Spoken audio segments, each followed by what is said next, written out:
Hello दोस्तों, मैं खुर्रम काज़मी आपके सामने आज वायरिंग डायग्राम पेश कर रहा हूँ फ्रॉस्ट फ्री का।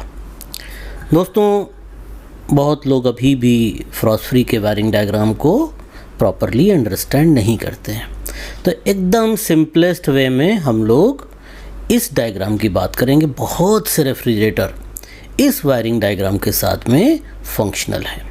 तो चलिए स्टार्ट करते हैं। हमने मशीन को ऑन किया। ऑन करते ही हमारी इलेक्ट्रिकल सप्लाई जो है वो फ्यूज़ से गुज़रती हुई, अगर डोर ओपन करते हैं तो लाइट को ऑन कर देती है। देखिए बिल्कुल सिंपल है।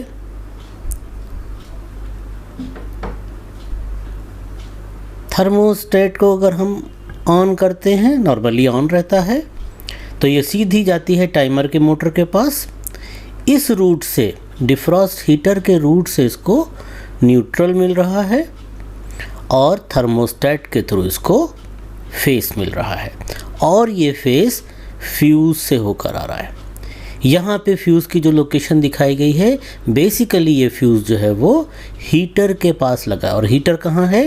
हीटर हमारा जो फ्रॉस्ट जम रही है, जहाँ पे कहाँ फ्रॉस्ट जम रही है? कूलिंग कॉइल के ऊपर।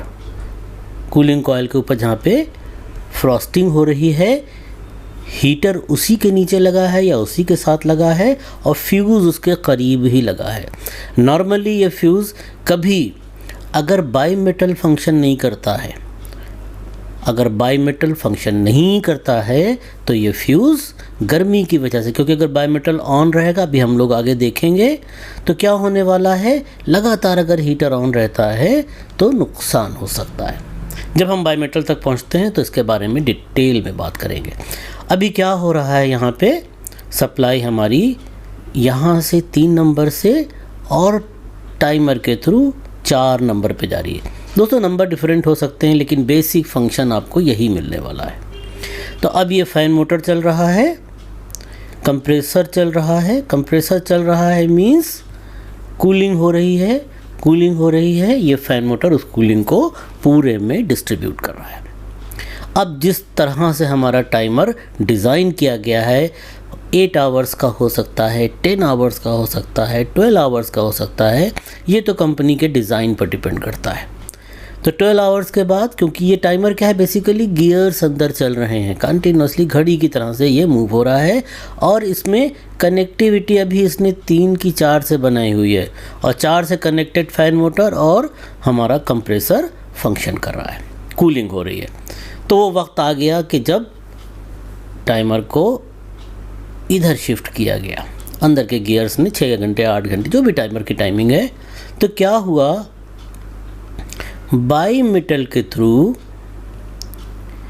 हीटर को सप्लाई चली गई। अच्छा दोस्तों, पहले क्या था, हीटर जो था वो न्यूट्रल सप्लाई कर रहा था टाइमर के मोटर के लिए, लेकिन भाई जब फेस आ गया तो अब न्यूट्रल को यहाँ रुकने की कोई पॉसिबिलिटी नहीं है। फ़ौरन न्यूट्रल भागकर इधर आ गया और किसके लिए काम करने लगा? अभी तक तो टाइमर के लिए काम कर रहा था, और अब ये हीटर के लिए काम करने लगा। बाई मेटल नॉर्मली जो हमारा फ्रीज़र होता है या कूलिंग कॉइल, जहाँ पे आइस फॉर्म हो रही होती है, उसी से सटा के लगाया जाता है, और ये कंटिन्यूसली टेम्परेचर को रीड करता रहता है। नॉर्मली जो बाई मेटल्स हैं, -5 डिग्री सेंटीग्रेड पर इनका बाई मेटलिक स्ट्रिप जो है वो सप्लाई को फॉरवर्ड कर देती है। फॉरवर्ड करने के बाद वेट करती है कि कब सप्लाई 4 नंबर से 2 नंबर पे ट्रांसफ़र हो। तो जब टाइमर के गियर्स घूम रहे हैं और इसने यहाँ ट्रांसफ़र किया, तो अब ये स्विच तैयार है सप्लाई को आगे बढ़ाने के लिए। तो जो हीटर हमारा न्यूट्रल सप्लाई कर रहा था, वो हीटर तुरंत न्यूट्रल यहाँ चला गया, क्योंकि फेस न्यूट्रल आपस में डायरेक्टली तो बात कर ही नहीं सकते, कोई बीच में रेजिस्टेंस चाहिए ही चाहिए। तो जैसे ही यहाँ पे ये फेस आया, हीटर ने वर्क करना शुरू कर दिया। पहले क्यों काम नहीं कर रहा था? क्योंकि डायरेक्ट फेस पहुँच नहीं रहा था। जब डायरेक्ट फेस नहीं पहुंच रहा था, सारा फेस ये मोटर ही, टाइमर का मोटर ही यूज़ ले रहा था, तो ये एरिया मजबूर था कि न्यूट्रल टाइमर को सप्लाई करे। जैसे ही डायरेक्ट सप्लाई आई और ये बाईमेटल ऑन था, वैसे ही हीटर ऑन हो गया। अब क्योंकि ये हीटर बिल्कुल फ्रीज़र के नीचे लगा है, कूलिंग कॉइल के नीचे लगा हुआ है, तो इसने जब गर्मी पैदा करना शुरू की तो आइस मेल्ट होने लगी। आइस मेल्ट होके नीचे एक ट्रे लगी रहती है, उस ट्रे से ड्रेनेज सिस्टम कनेक्ट रहता है, और वो ड्रेनेज सिस्टम एंड कहाँ पे होता है? कंप्रेसर के पास। बहुत बार कंप्रेसर पे एक बाउल ऐसा लगा होगा प्लास्टिक का, या कंप्रेसर का डिस्चार्ज उसमें डूबा होगा ताकि उस पानी को उड़ाया जा सके, इवेपोरेट किया जा सके। तो अब वक्त गुजरने लगा, धीरे धीरे धीरे धीरे जैसे जैसे टाइम बढ़ रहा है, टेम्परेचर बढ़ रहा है, क्या हो रहा है? आइस मेल्ट होके बाहर निकल रही है। और जैसे ही टेम्परेचर, मान लीजिए -18 पे था हमारा फ्रीज़र, हमारा कूलिंग कॉइल जो था वो that was on -18 degree centigrade. धीरे धीरे 16 हुआ, 14 हुआ, 12 हुआ, 10 हुआ, होते होते होते वो 0 पे आया, प्लस में जाने लगा। जब +10 के आसपास पहुंचा, ध्यान रखिएगा, जब +10 के आसपास पहुंचा तो इसको कैसे डिज़ाइन किया गया था? -5 पे ऑन हो जाओ और +10 ±3 मतलब 7 से 13 के बीच में ये बाईमेटल गर्मी पाके इस हीटर की, क्योंकि 7 से 13 प्लस में अब आइस का फॉर्मेशन एकदम ख़त्म हो गया कॉइल पर से। क्योंकि अगर कॉइल पर आइस जमी रहेगी तो ये पंखा हवा खींचकर नीचे के पोर्शन में नहीं भेज पाएगा। तो जब नीचे के पोर्शन में यह हवा नहीं पहुंचेगी तो कूलिंग रिड्यूस हो जाएगी। इसीलिए डिफ्रॉस्टिंग बहुत इम्पॉर्टेंट है। तो अब इसने क्या किया? गर्मी पाके ये ऑफ हो गया। जैसे ही ऑफ हुआ, टाइमर के मोटर को यहाँ से न्यूट्रल मिल गया। जब न्यूट्रल मिल गया तो अब 2 नंबर से 4 नंबर पे ट्रांसफ़र करने के लिए नॉर्मली 100-120 सेकंड का टाइम लेता है। कब? जब ये न्यूट्रल चालू होगा। न्यूट्रल कब चालू हुआ? न्यूट्रल कब स्टार्ट हुआ? जब बाईमेटल ऑफ हुआ। बाईमेटल कब ऑफ हुआ? जब +10 डिग्री टेम्परेचर आ गया। कहाँ से आया +10 डिग्री टेम्परेचर? ये हीटर ऑन था, ये गर्मी पैदा कर रहा था और ये वहीं आसपास में लगा हुआ था। ऐसी जगह पे लगाते हैं कि इस तक 10 डिग्री जब पहुँचे तो पूरी आइस मेल्ट हो चुकी हो, क्योंकि अब बिल्कुल फ्रेश तरीके से दोबारा कूलिंग करने के लिए हमारा फ़ैन तैयार है, कूलिंग को फैलाने के लिए हमारा कंप्रेसर तैयार है, कूलिंग को क्रिएट करने के लिए। तो दोस्तों, इस तरह से ये फ्रॉस्ट फ्री वाला वायरिंग डायग्राम कंटिन्यूसली काम करता रहता है। ओवर आइसिंग हो गई मतलब बाईमेटल ने प्रॉपर काम नहीं किया या टाइमर ने काम नहीं किया। एक वक्त में एक ही इंगेज होता है, तो या बाईमेटल ख़राब होगा या टाइमर ख़राब होगा।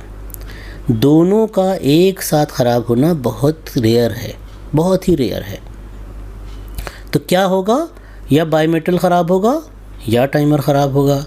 तो हम लोग अक्सर क्या करते हैं, चलो दोनों बदल देते हैं। ज़रूरत नहीं है दोस्तों, इसको हम लोग आसानी से चेक कर सकते हैं, बहुत आसानी से चेक कर सकते हैं। मे बी हो सकता है थोड़ा वीडियो बड़ा हो जाए, लेकिन एक चीज़ समझ लीजिए, कभी अगर आपको ओवर आइसिंग मिलती है तो बहुत से लोग क्या कहते हैं, हीटर ख़राब होगा तो ओवर आइसिंग होगी। नहीं दोस्तों, हीटर ख़राब होने से ओवर आइसिंग नहीं होगी। क्यों नहीं होगी? क्योंकि मान लिए हीटर कब ख़राब होगा? जब इसमें सप्लाई जा रही होगी तो ही हीटर ख़राब होगा। सप्लाई जा रही होगी तो ये पोजीशन यही वाली होगी, यही वाली पोजीशन होगी जब ये सप्लाई हीटर को जा रही है ना। अब ये बाईमेटल डिफेक्टिव हो गया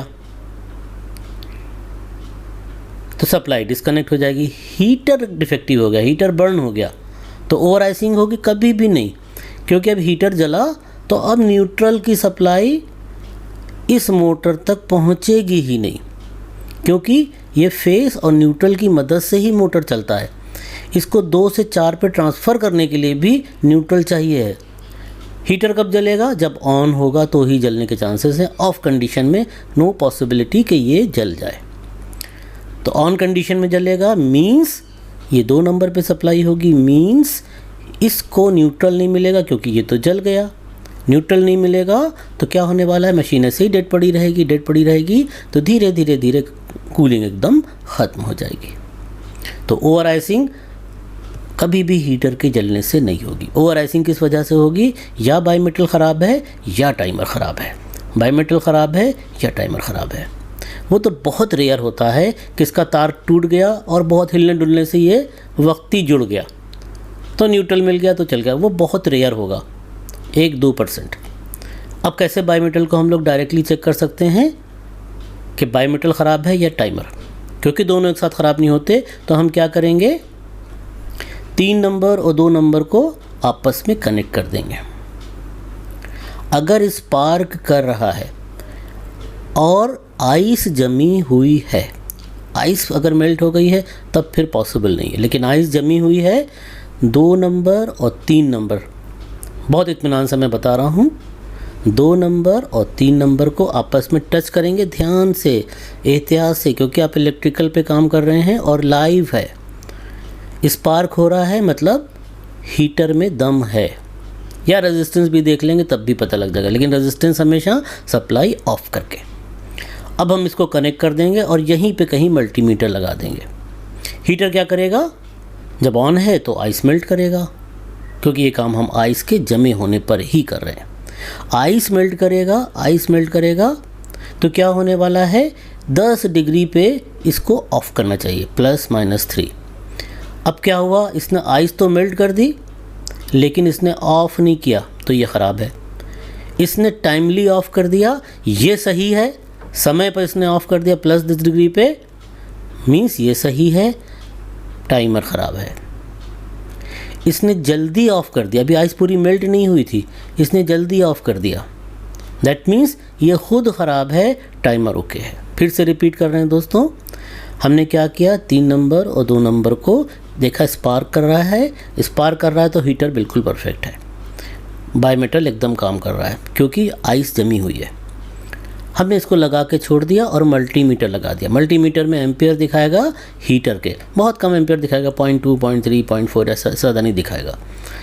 जैसे ही एम्पियर दिखना बंद हुए, अब हमने जब यहाँ पे इसको टेस्ट कर रहे थे तो एक चीज़ का ध्यान रखिएगा, अपना थर्मामीटर भी लगा लीजिएगा ताकि आपको ये भी आइडिया रहे कि किस टेम्परेचर पर इसने ऑफ़ किया है। और हमने थर्मामीटर में देखा कि इसने -2 पे ऑफ़ कर दिया है, ये ख़राब है। इसने -10 पे ऑफ़ किया है, -11 पे, -12 पे, -8 पे, -9 पे, ये अपना काम सही कर रहा है, टाइमर ख़राब है। तो इस तरह से हम लोग बाईमीटर और टाइमर दोनों को चेक कर सकते हैं। तो दोस्तों बहुत मुश्किल नहीं है फ्रॉस्ट फ्री की वायरिंग, अगर ध्यान से हम लोग समझ के काम करेंगे तो हमेशा सही डिफेक्ट को डिटेक्ट कर पाएंगे। थैंक यू वेरी मच दोस्तों।